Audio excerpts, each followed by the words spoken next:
Olá, meus amores! Hoje, no assunto de ciências, nós vamos estudar sobre os problemas ambientais, né? Um assunto que está aí a todo instante, passando na televisão, né? Nos jornais, noticiário, da internet, principalmente. Então, os impactos ambientais, ou os problemas ambientais, são agressões, né? Feitas para a natureza. E quem faz essas agressões? Os animais? Não. As plantas, muito menos. Somos nós, seres humanos. Incrível como nós somos ingratos com a própria natureza, né? Ela nos fornece tudo, ela nos dá tudo e nós só agradecemos a ela de forma ruim, né? Mas tudo que, toda no caso, maldade, ela vai voltar, ela vai ter uma consequência pra gente. Então, é o que nós chamamos de impactos ambientais. Essas agressões trazem impactos ao meio ambiente. Então, se eu me desmato, se eu poluo um rio, se eu jogo lixo nas ruas, isso vai ter uma consequência, né? Tem impactos no meio ambiente. Aqui nós temos aqui o exemplo da água poluída, né? Jogando esgoto, e essa água, né, consequentemente vai matar os animais, mas não só eles que sofrem com isso. A gente beber uma água dessa, a gente vai ou chegar a doenças que podem levar à morte, ou adquirir doenças, né, e ou até chegar à morte. Outro impacto também é o derretimento das geleiras. As geleiras ficam lá, né, nos hemisférios norte e sul. Elas são aí a quantidade de água doce que temos no mundo, certo? Tem uma quantidade lá nas geleiras. Quando essas geleiras derretem, vai aumentando o nível do mar. E esse mar vai avançando, é onde acontece aí os avanços, né, para os litorais, inundações nos litorais. Outra coisa que aconteceu recentemente foi o derramamento de petróleo nos litorais nordestinos, né? Nos mares. E aí esses animais, coitados, que não sabiam o que se tratava, acabavam contaminados por essa água, né? E trazendo uma consequência para eles, certo? Bom, então os impactos são isso, é tudo que acontece, né? Todas as agressões que vão ter uma consequência, certo? Bom,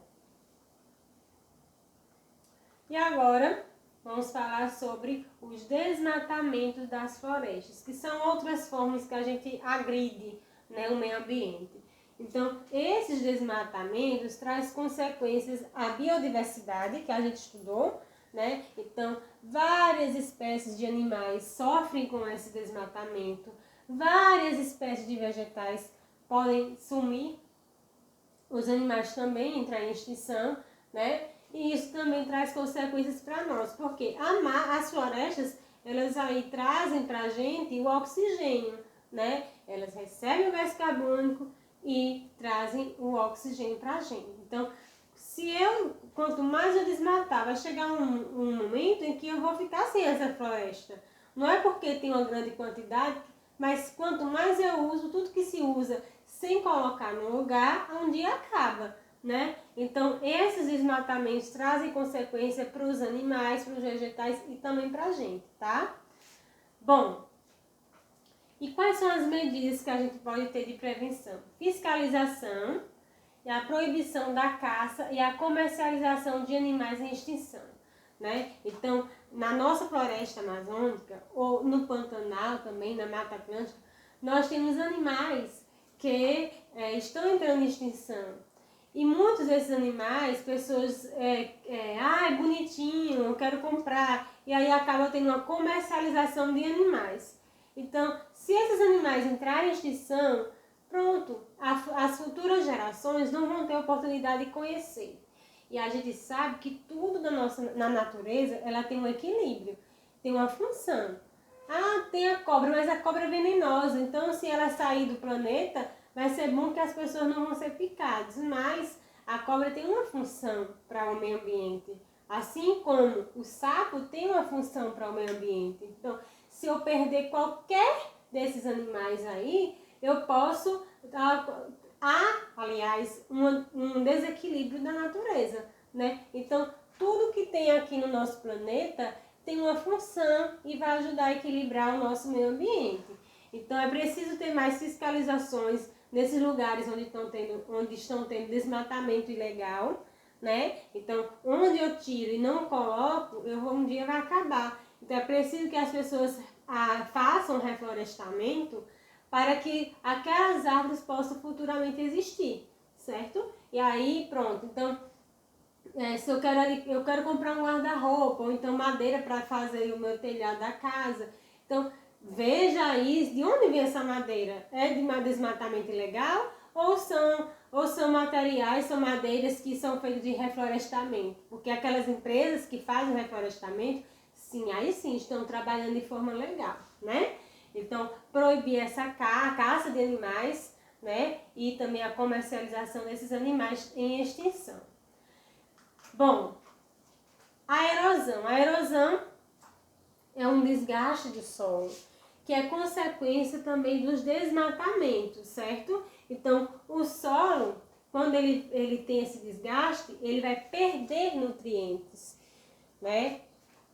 Então, aquele solo que perdeu nutrientes, que ficou pobre de nutrientes, vai acabar que não vai ter como se plantar, né? Ou até mesmo para a agricultura. Então, a erosão do solo é a perca de nutrientes. Então, existe solo produtivo sem nutrientes? Não existe. Bom, outro exemplo, gente, é o assoreamento do rio. O que é esse assoreamento do rio? Quando há enxurradas, né, grandes enxurradas, e vem aí areias de vários lugares, né, vai soterrando o rio, certo? Então aqui nós temos um ambiente sem árvores.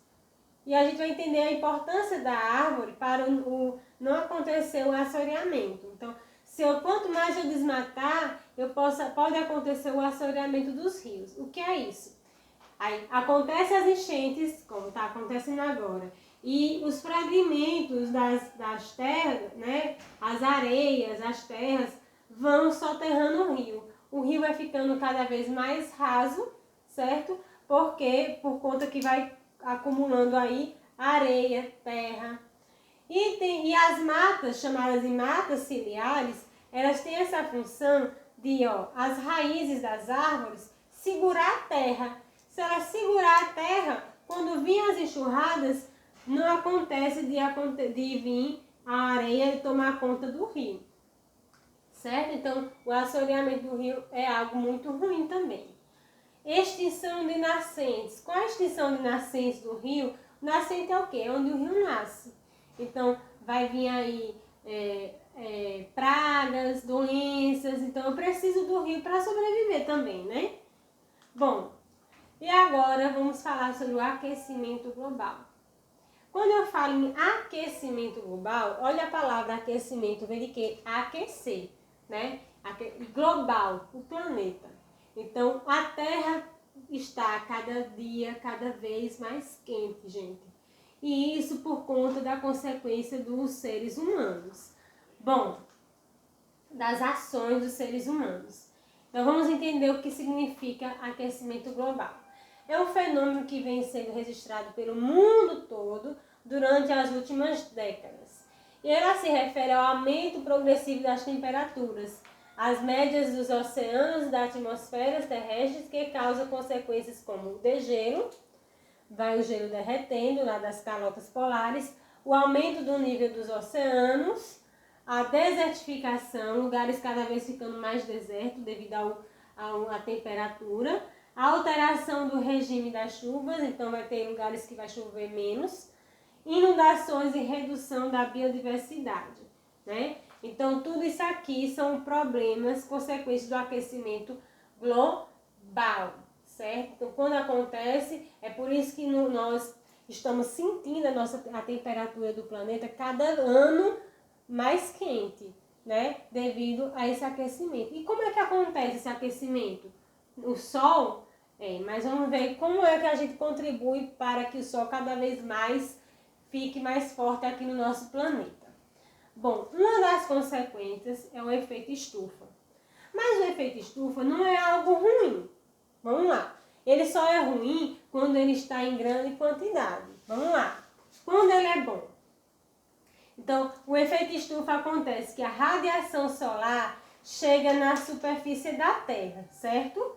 E aí ele vai ter um papel, sabe de quê? De aquecer a Terra. Então, lá no espaço, né? Nós temos o espaço e você sabe que tem planetas que são mais frios por conta do Sol, que não chega até lá a temperatura. E aí, o efeito estufa, ele tem a função de aquecer a Terra, só que aquecer de forma, vamos dizer assim, que não seja exagerado, certo? Aquecer na temperatura ideal para os seres humanos poderem viver. E aí, o que é que acontece? Esse calor é mantido na superfície porque os gases do efeito estufa funcionam como um cobertor e não permite que ele se dissipe. Aí ele fica ali equilibrando a temperatura. Quando o efeito estufa é ruim, é quando vem a ação do homem que emite gás carbônico, certo? E outros gases tóxicos do que a natureza consegue neutralizar. Então a natureza não consegue dar conta de tanto gás que é emitido pelas fábricas, pelos carros, por tudo aí que polui, né? Então, a natureza não consegue dar conta e a temperatura acaba se elevando e a poluição se concentra, certo? Então, aqui o efeito estufa, ele é algo natural que acontece no nosso planeta Terra. Só que, devido à grande emissão de gases poluentes, aí a natureza não dá conta e o que é que acontece? Vai ficando mais quente a temperatura da Terra, certo? Outro fator que também está acontecendo no mundo é a destruição da camada de ozônio. Então, no nosso planeta, nós temos uma camada protetora, certo? Essa camada protetora é chamada de camada de ozônio. E, devido também à grande concentração de gases, o que é que acontece? Nós temos um gás aí chamado CFCs. Ó, vocês vão ver também daqui a pouco ali, CF6, certo?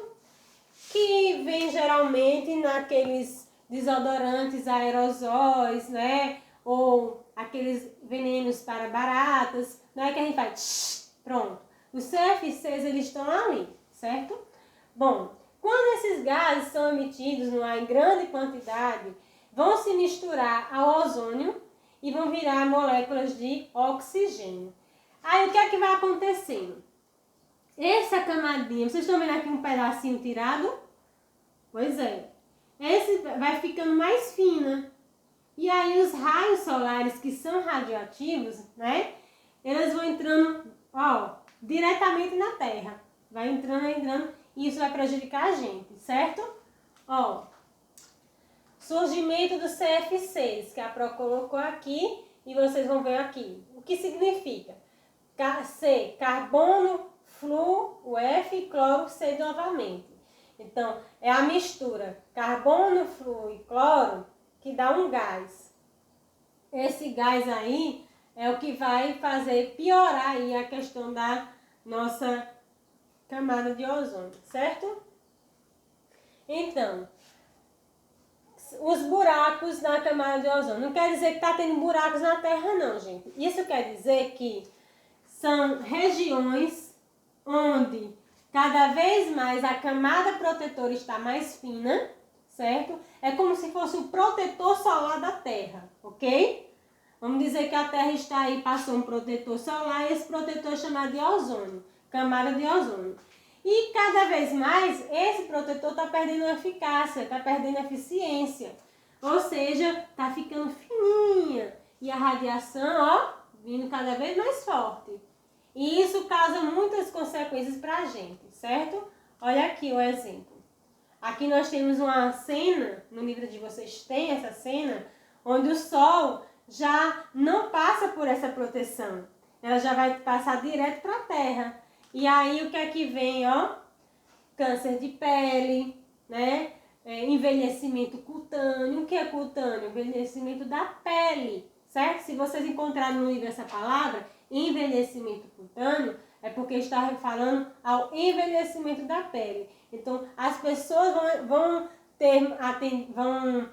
tendem a ficar com a pele mais envelhecida com mais rapidez, por conta da radiação solar. Sem falar em doenças como o câncer de pele. E aí, nós temos alguns utensílios, que podem nos ajudar a nos proteger mais, certo? Mas quem poderia nos proteger mesmo era a camada de ozônio, mas que infelizmente cada dia mais está ficando mais fina. Então, sempre colocar protetor solar, certo? Protetor solar, ou se eu for à praia, ou ao rio, ou à piscina, ou não. Se eu for numa padaria, tenho que colocar protetor solar, porque o sol vai estar intensamente quente, né? Aí, mais forte, aliás, que o sol já é quente, né, gente? Evitar horários de exposição em horários onde o sol está mais forte. Então, eu tenho que ver um horáriozinho que eu possa me expor ao sol, né? Tem gente que gosta de ficar ali torrando no sol quando vai à praia. E não é o ideal, né? Tem um certo horário que o sol é saudável, né? Até porque ele nos dá a vitamina D, né? Mas tem um horáriozinho aí que a gente pode tomar um sol sem nos prejudicar. Então, evitar horários de meio-dia, 2 horas, 3 horas da tarde, tá? Bom, usar óculos que vão nos proteger também da visão, né? Mas não é qualquer óculos não, viu? A gente tem que ver a procedência desses óculos, se tem realmente proteção, né? Contra os raios solares, certo? Porque tem muita gente que compra óculos, tem uma variedade de óculos, mas tem que saber se esse óculos tem proteção solar, porque não adianta eu usar um óculos achando que está me protegendo, mas que aquele óculos pode prejudicar a minha visão, porque não tem proteção nenhuma. Eu estou lá, ó, me expondo ao sol, né, com óculos bem bonito no meu rosto, mas não tem proteção nenhuma, não adianta de nada. Usar também roupas adequadas, tipo aquelas blusas, né, de mangas compridas, onde tem também tem proteção solar contra os raios ultravioletas, certo? Bom, então quando o mundo começou a se preocupar com essa emissão desses gases CFCs, houve aí um acordo chamado de Protocolo Montreal. Vamos entender. Em 1900, na década de 1980, autoridades mundiais iniciaram uma verdadeira guerra para a preservação da camada de ozônio. Então foram correr contra o prejuízo, né? Em 1987 foi assinado o Protocolo Montreal.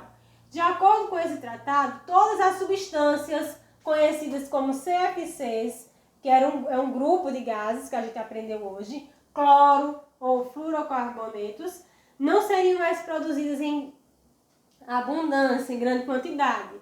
O uso desses gases já foi muito reduzido em aerosóis, certo? Na refrigeração e nos freezers domésticos. Eles praticamente não são mais utilizados. Mas quer dizer que acabou? Não, ainda tem, né? Então é muito importante a gente sempre, quando for comprar um produto onde tem esses aerosóis, observar se a questão dos CFCs, né?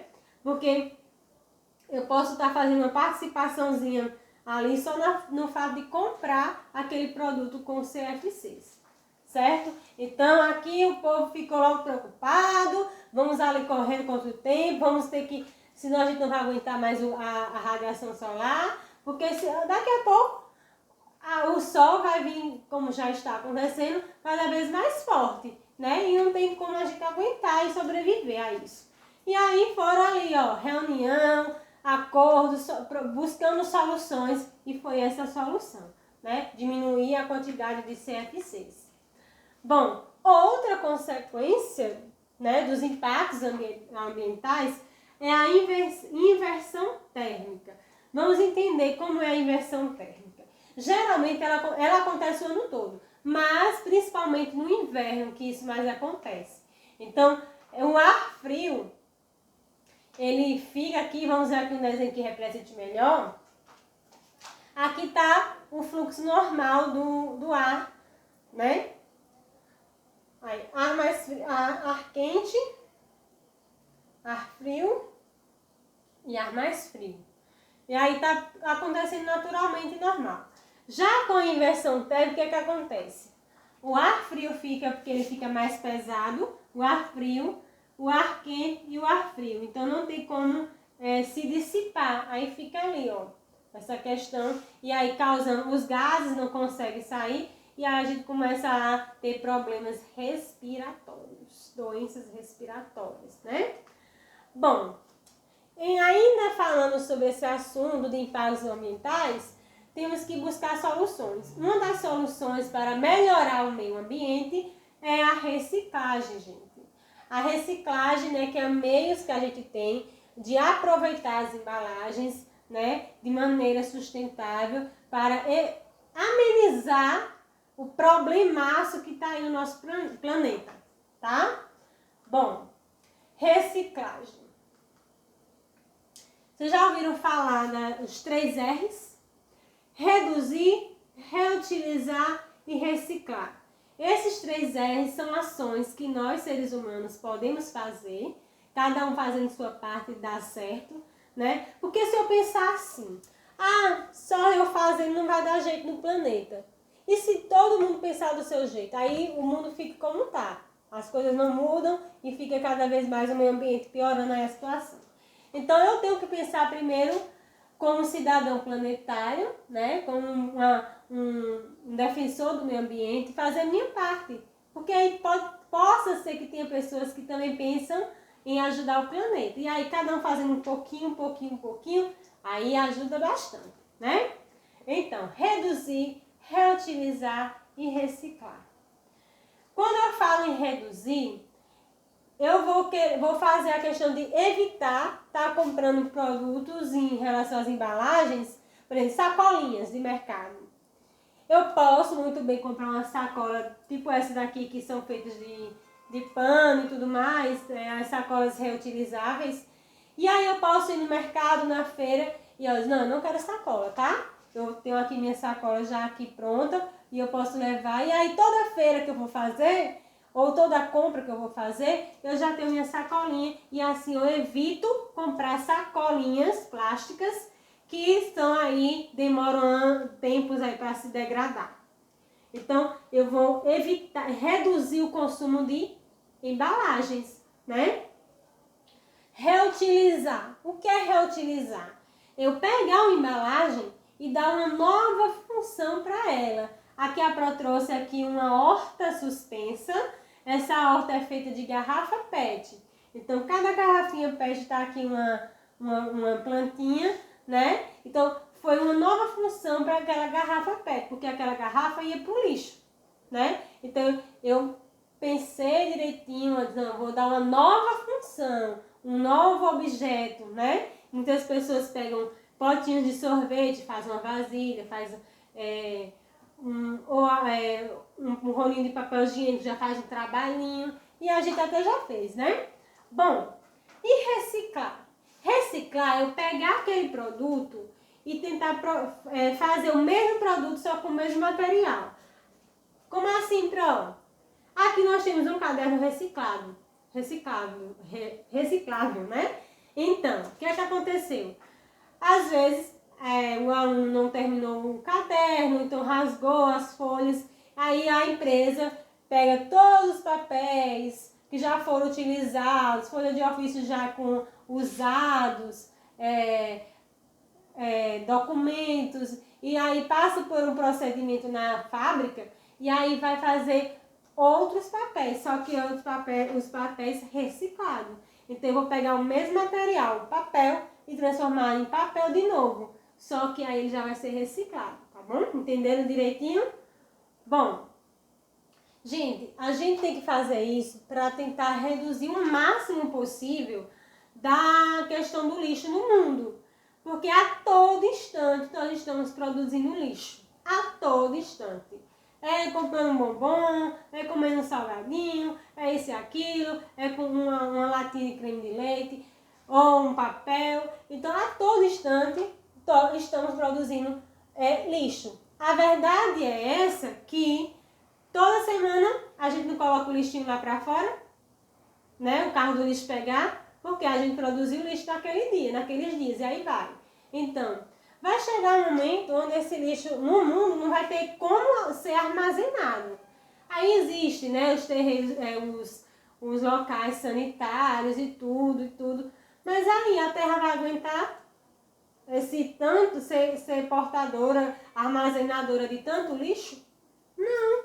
Então, e para vocês entenderem a importância de reduzir, de reutilizar e de reciclar, vamos entender por que a gente tem que fazer isso. Porque cada tipo de material dessas embalagens tem um tempo de decomposição no planeta. Quando eu tenho um papel, ele dura 3, quando eu jogo um papel ou pães, cada um tem uma quantidade para sumir do planeta. Vamos lá. O papel dura 3 a 6 meses. Os panos, 6 meses a 1 ano. Filtro de cigarro, aquelas bituquinhas de cigarro que fuma e fica só um pedacinho, de mais de 5 anos. Mais de 5 anos. Madeira pintada, mais de 13 anos. Nylon, mais de 20 anos. Metal, mais de 100 anos. A gente vai estar nem mais aqui. Alumínio, mais de 200 anos, piorou. Plástico, mais de 400 anos, sujou. Vidro, mais de 1000 anos, coitado, milênio, a gente nem tem, não tem nem fumaça da gente aqui. E borracha tem um tempo indeterminado. Então veja a importância. E olha o tanto de... se a gente for pensar, do metal, vamos dizer, do nylon até o vidro, já se produziram, olha o tanto de tempo aí que já inventaram essas coisas aí. Olha o tanto que está aí jogado no mundo, né? Então a gente tem que ter cuidado. Bom, e agora vamos falar sobre a coleta seletiva, né? O que é a coleta seletiva? É a partir do momento que eu começo a separar os materiais de acordo com suas características. Por exemplo, o que é papel, o que é metal, o que é comida, que chama de orgânico, o que é alumínio, metal, né, que é alumínio, o que é, vamos dizer, lixo seco. Vamos lá, vamos conhecer de pertinho esses lixos. Vamos lá? Cada baldinho desse tem uma cor. E essas cores servem para a gente identificar que material eu vou jogar ali. O azul, papel, papelão. Aqui eu só vou jogar papel e papelão. Vermelho, plástico, isopor. Verde, vidro. Amarelo, metal. Preto, madeira. Laranja, perigoso ou contaminados. Branco, de ambulatórios ou de serviço de saúde. Também tem que ter cuidado, porque pode ter, por exemplo, medicamentos. Pode ter também seringas com sangue contaminado de doenças, aí, né? As pessoas também têm que ter cuidado de descartar corretamente. Roxo são os radioativos, marrom, orgânicos, que são as comidas, que a gente, nossa alimentação, e os cinzas são os não recicláveis ou os misturados. Então, a coleta seletiva nada mais é do que isso, separação, de acordo com o tipo de material que é feito ou que está sendo jogado ali, né? E as cores servem para ficar melhor de identificar, ok? Então, para mais em casa, lá em casa não tem esses baldinhos aí. Vocês podem começar pelo simples fato de separar o molhado, o lixo mais úmido, por exemplo, que é aquele lixo de restos de comida, de casca de alimentos, né, de frutas, de verduras. E vocês podem separar. Pronto, aí eu amarro o saquinho, né, e jogo. Já o lixo de papel, lixo do banheiro, né, já boto separadinho. Isso é uma forma mínima que eu posso fazer para ajudar, certo? Outra coisa, quebrei uma xícara em casa, era de vidro, era de porcelana, um prato, uma garrafa. E agora, eu vou jogar diretamente no lixo úmido? ou no lixo seco. Não, gente, por quê? A gente também tem que pensar nas pessoas que são catadoras de lixo, né? Os garis que passam nos caminhões de lixo. Por quê? Vocês já viram que eles saem, né, numa velocidade para poder pegar um saco ali na casa de uma pessoa, de outro, e assim eles andam naquela velocidade para dar tempo. E aí, naquela agonia toda, às vezes uma pessoa pegou e jogou uma seringa com a pontinha, né? E aí, ó, ele pega e coloca, mesmo usando luva, isso é arriscado. Ou então o vidro e se corta. Então a gente tem que pensar nessas pessoas também. O que é que eu posso fazer? Eu pego uma garrafa PET, né? Jogo aquela seringa, se eu usei seringa ou não, né? Jogo aquela seringa ali na garrafa e fecho. Pronto, ali eu vou evitar das pessoas se furarem. Da questão dos vidros, né? Dos caquinhos de vidro, eu posso pegar o quê? Aquela caixa, uma caixinha de leite, uma caixinha ou até uma lata mesmo, eu pego, coloco aqueles vidros, caquinhos todinhos, porque aí eu vou evitar de jogar diretamente na sacola e como o vidro corta a sacola e corta o coitado do gari, né? Então, a gente pode começar na nossa casa a ter essa consciência. Meus amores, finalizamos nossa aula e caprichem na atividade. Próxima semana, mais conteúdo, tá bom? Beijos!